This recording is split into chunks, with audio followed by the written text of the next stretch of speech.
Hi, welcome to another Power Blast podcast. Do you want to stay youthful and filled with strength and energy into your 40s, 50s, and beyond?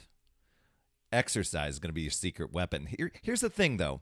There's a big difference between how we should work out into our 40s and 50s compared to what we did in our 20s. So let's talk about getting fit over 40 with these workout tips. Stay tuned.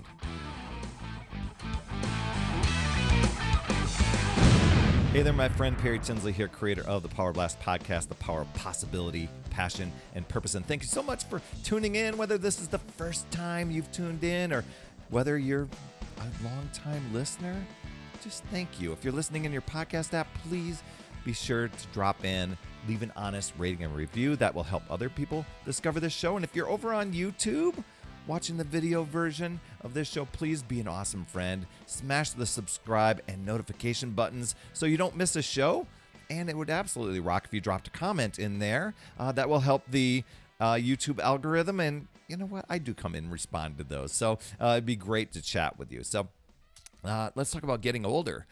Getting older is inevitable, right? But aging is optional. If you want to halt things like stress, obesity, and other ailments that come along with the passing of time, then it's time to really get physically active, my friend.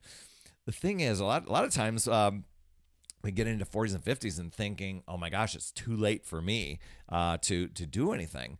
And 40s and 50-year-olds, the 40 and 50-year-old body, it's not the same as when you were in 20, when you were around 20. You can't push it the same way you once did. And there's a lot of us that bring up the old days of being in high school or college athlete of some sort.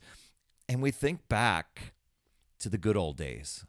What about those good old days? When you're in your 20s, your body's strong. You can get away with, for lack of a better word, abusing it.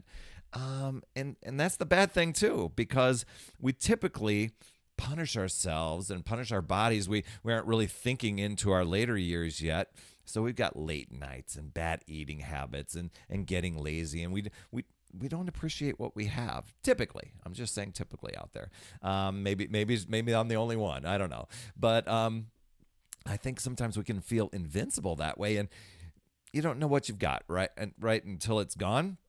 So I'm not sure if this is what you've experienced, but when I was in my 20s, I even though I had a very fun 20s, there was a lot of uncertainty. There were a lot of unknowns, a lot of anxiety. I was a 2-pack-a-day smoker, very sporadic with exercise, and ate a lot of fast foods. And I would get down on myself, a lot of self-hatred for not taking better care of myself and doing those things. Yet I kept up those bad habits. And then I would latch on. I would get inspired. I would latch on to a fad diet of some sort or diet pills, hoping that would just undo years of partying and unhealthy habits. Now, I was active with sports. I love sports, so I used that to stay in relatively good shape, at least in my mind. I was thinking I was. And I found that I could easily do weight training. Despised cardio, wasn't into that. But as I got into my 40s, as I went through my 30s and really let things go, and I get into my 40s and my 50s, I knew things had to change. So here's what I discovered. Over 40, that tends to be for many people, the people I've talked with, where it's the reality check. The metabolism is slowing down. The impact of gravity starts to hit. Time starts to wear on, and we throw in some aches and pains, and we start to wonder what went wrong. Our lean muscle decreases, the fat increases. It seems much harder to get lean and fit and muscular. And it's easy to look for crazy, restrictive, extreme diets and extreme workout plans like we did in our 20s, and we were able to bounce back pretty quickly. But here's the thing. We can't have this mindset of doing the same workouts we did when we were in our prime, okay? And expect to have the same results.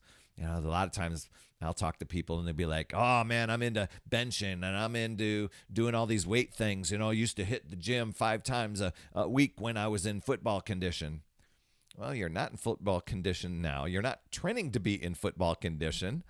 And you're going to have to treat your body right, because you're going to injure yourself. You're going to do something, give up really quickly. So, but here, there's the mindset shift that needs to happen. And another big mindset shift that I tell people is that it's never too late to put yourself first, to have a happy, healthy, fulfilling life.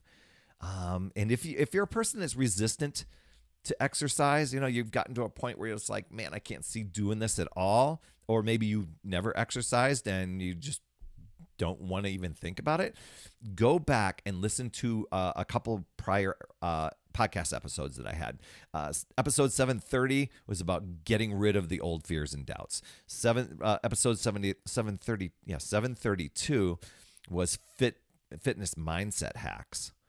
And episode 734 was breaking through your resistance to exercise. So drop back and pick up on those tips that'll help you break through. So let's talk about your Fit Over 40 workout plan. Now, you might be in your 50s and 60s and beyond and going, oh, I'm not young and I'm not in my 40s anymore. That's okay. These tips will still apply to you. I just gave a kind of a reference point when people kind of hit that tipping point. Now, ideally, you want to strive to exercise 6 days a week. And I know it's going to freak some of you out, because it freaked me out. I balked at the idea. But when you have a daily ritual and you start to get into that habit, I'm going to tell you what, it's better to form the habit than it is to get the results initially. Okay. So you definitely want to strive for forming the habit before the results come. And I know for a lot of people, we want the results like yesterday, right? But when you create that daily ritual, it becomes motivating, empowering, and it helps you regain and maintain your healthy self, and especially in this awesome chapter of life, right? So first of all, you got to decide to get serious and really serious with your consistency.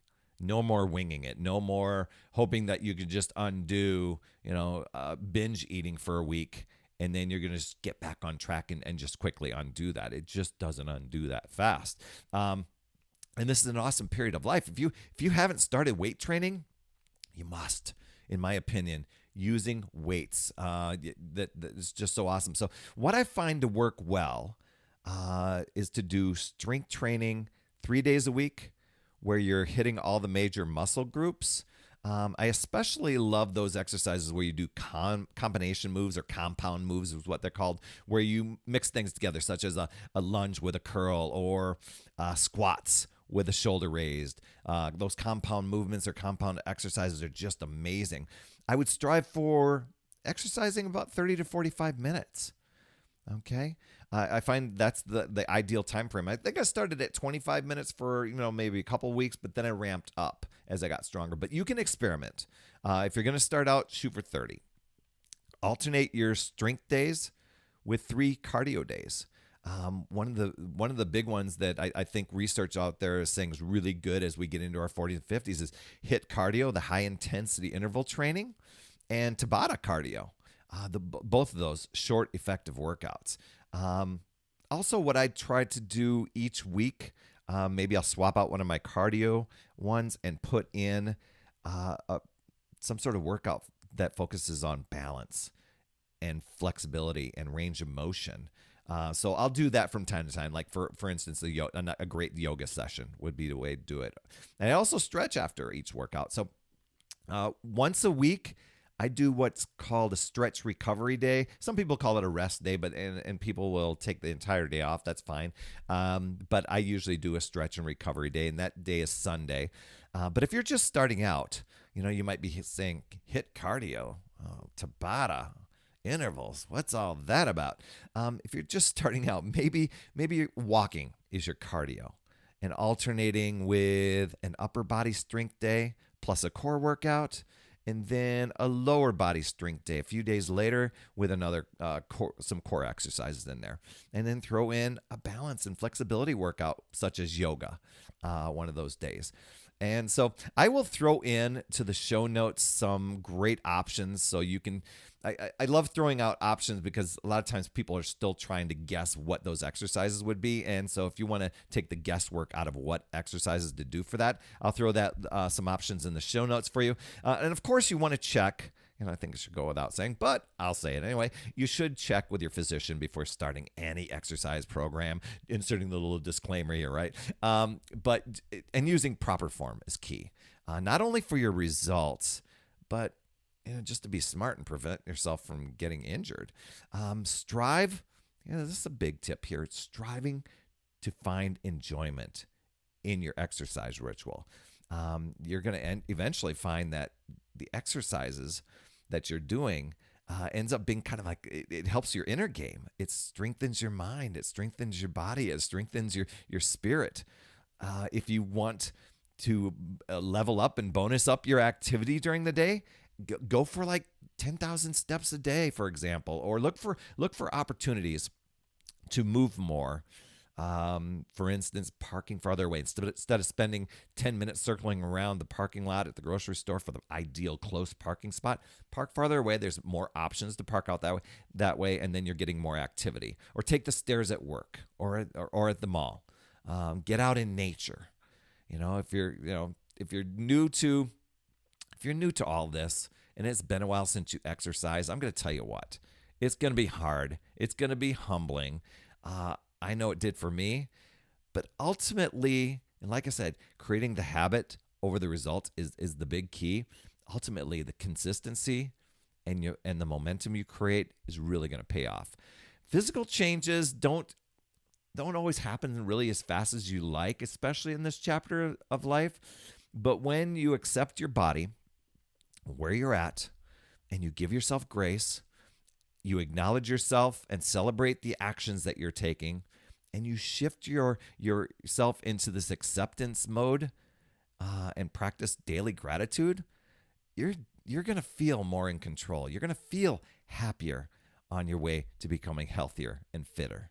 I mean, get ready to feel younger, my friend. And if you'd like to get together with other people who are striving to get fit over 40 and into their 50s and 60s, then join our Upside Down Fit community where you can connect with others on a mission to be healthier, happier, fitter, and more committed than ever. Plus, I'm giving out 52 weeks of free coaching in there. Just head over to upsidedownfit.com.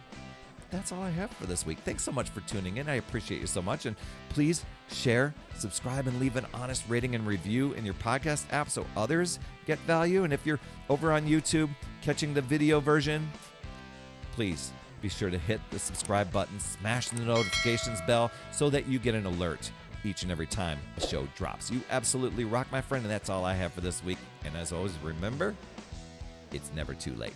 We'll see you next week.